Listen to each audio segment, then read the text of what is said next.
Assalamualaikum warahmatullahi wabarakatuh. Perkenalkan, nama saya Mediana Frizal Sabila dengan NIM 23234074, kode sesi 2023-1234-0060 dengan program studi S1 Perpustakaan dan Ilmu Informasi, Fakultas Bahasa dan Seni, Universitas Negeri Padang. Baik, di sini saya akan mempresentasikan tugas akhir ilmu budaya dasar dengan judul Manusia dan Harapan dengan dosen pengampu Nesa Rizka Pangesti, SSMA. Peta konsep, yang pertama hakikat dan harapan, dan kedua keinginan dan kebutuhan, yang ketiga percaya diri mengatasi kesulitan, dan keempat keberhasilan dan kegagalan. Materi yang pertama, hakikat dan harapan. Harapan merupakan keinginan terhadap sesuatu yang ingin dimiliki. Harapan merupakan cita-cita yang bersifat realistis, yang bisa dicapai oleh seseorang. Hakikat manusia merujuk pada sifat-sifat dan karakteristik yang mendasar yang melekat pada manusia. Sementara harapan adalah perasaan optimisme dan keyakinan akan terwujudnya sesuatu di masa depan. Dalam konteks pendidikan, hakikat manusia terwujud dengan pengembangan potensi dan kemampuan individu, sementara harapan mempengaruhi motivasi dan tujuan seseorang dalam meraih kesuksesan. Di sisi lain, dalam konteks sosial dan keagamaan, hakikat dan harapan seringkali dikaitkan dengan pemahaman dan eksistensi manusia dan keyakinan akan hal-hal yang diinginkan di masa depan. Makna harapan tercakup atas 5. Yang pertama, keinginan atau cita-cita manusia yang realistis. Yang kedua, kebutuhan hidup sebagai keperluan atau kebutuhan manusia untuk bertahan hidup. Yang ketiga, tercapai atau terwujudnya. Karena perjuangan yang dilakukan disertai karunia Tuhan, menjadikan keinginan terwujudnya. Yang keempat, kemampuan fisik dan intelektual. Yang kelima, keyakinan akan menumbuhkan rasa percaya diri agar berjuang meraih harapan itu. Next, materi kedua yaitu keinginan dan kebutuhan. Hubungan antara keinginan dan kebutuhan manusia adalah bahwa kebutuhan sifatnya wajib dipenuhi, sementara keinginan tidak. Harapan itu menyebabkan manusia bersifat dinamis dalam hidup. Manusia yang memiliki harapan adalah manusia yang handal karena siap untuk melakukan perjuangan dan pengorbanan untuk meraih harapannya. Kebutuhan sifatnya diperlukan, sedangkan keinginan berkaitan dengan tingkat kepuasan seseorang. Dalam kehidupan manusia, kebutuhan dan keinginan saling berhubungan dan tidak bisa dapat dipisahkan.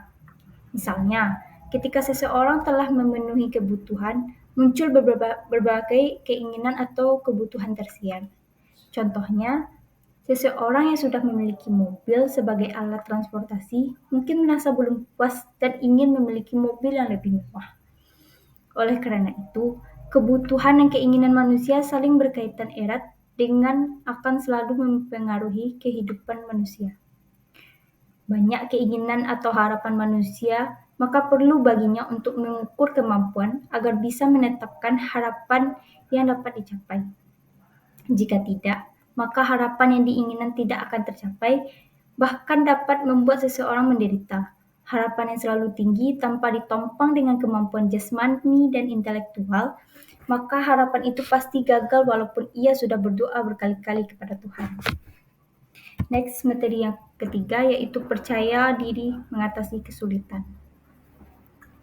Sikap percaya merupakan sikap atau prinsip dimiliki seseorang untuk selalu menjaga diri agar berusaha mencapai harapan. Percaya diri membangun sikap semangat kerja yang tinggi. Percaya diri juga menjadikan seseorang untuk tidak ragu-ragu dalam melangkahkan kaki dan mengambil keputusan untuk meraih harapannya. Percaya diri akan mendorong manusia bersikap kreatif, imajinatif, dan inisiatif mencari kiat-kiat untuk menyelesaikan kesulitan-kesulitan yang dihadapinya. Ada beberapa cara meningkatkan kemampuan antara lain. Yang pertama, menambahkan pendidikan dan pelatihan yang baik yang bersifat formal maupun non-formal. Baik dengan cara terorganisasi maupun belajar secara mandiri. Yang kedua, memperluas pengalaman dengan cara melakukan inovasi-inovasi. Yang ketiga, kebutuhan jaringan dengan pihak lain sehingga kerjasama sama meningkat. Hal itu bertujuan untuk ekspansi sekaligus promosi. Yang keempat, mendengarkan informasi tentang keberhasilan orang lain.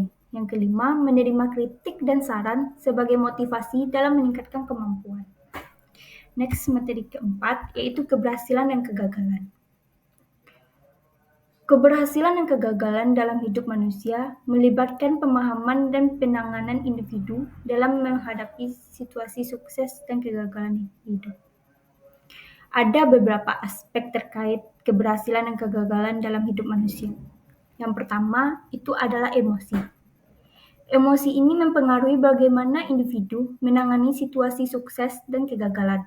Misalnya, saat menghadapi realita yang tidak sesuai dengan harapan, individu mungkin mengalami tahap denial, anger, bergain, dan penerimaan. Pemahaman dan pengaturan emosi sangat penting untuk menghadapi kegagalan dan menciptakan keberhasilan.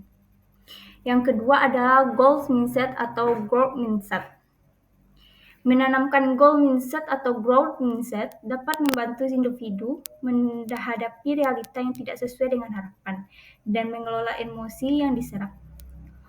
Goal mindset fokus pada kesuksesan, sedangkan growth mindset fokus pada pembelajaran dan pengembangan.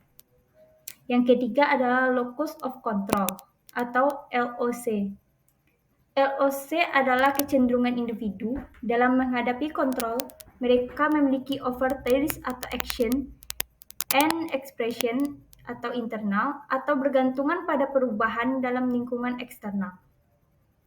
Dengan adanya OLC, internal cenderung memiliki motivasi tinggi untuk bekerja lebih keras dan kepercayaan pada diri sendiri.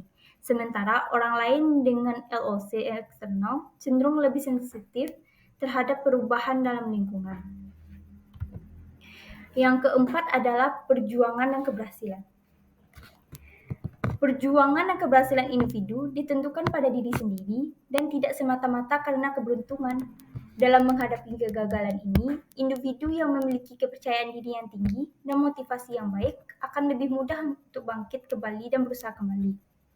Yang kelima, pembelajaran dan perkembangan. Untuk ini, pemahaman dan penanganan yang keberhasilan dan kegagalan dalam hidup manusia juga melibatkan pembelajaran dan perkembangan individu.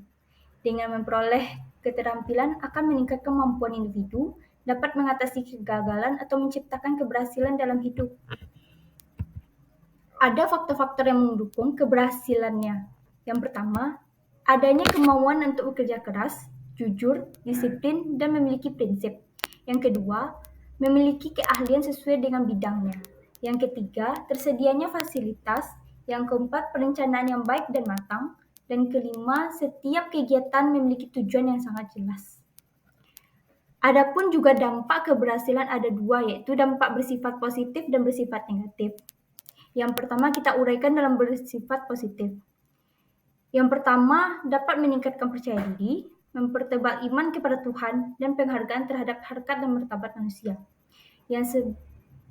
Pada dampak negatif muncul yang pertama membuat manusia takabur atau sombong karena merasa mampu mengatasi masalah sendiri. Yang kedua, berkembangnya individualisme karena apa yang ada merupakan hasil usaha sendiri. Yang ketiga, tipisnya keimanan karena cenderung menggunakan kemampuan diri dan kecerdasan otak manusia. Sampingnya dampak keberhasilan dan kegagalan juga berpengaruh kepada hidup seseorang. Yang pertama, pengaruh positifnya. Acuan untuk mengevaluasi kemampuan diri sendiri. Yang kedua, menyadarkan manusia ada kekuatan yang lebih tinggi yaitu kekuasaan Tuhan. Yang ketiga, meningkatkan kreativitas karena berupaya untuk mencari cara agar bangkit dari kegagalan. Yang kelima, memberikan dorongan untuk lebih baik dan dalam berjuang. Lanjut, pengaruh negatifnya kegagalan. Yang pertama, frustasi atau putus asa karena tidak mampu menghadapi realitas kehidupan. Yang kedua, timbulnya sikap rendah diri, malu, atau terasing karena kurang kemampuan. Yang ketiga, melemahkan keyakinan kepada Tuhan.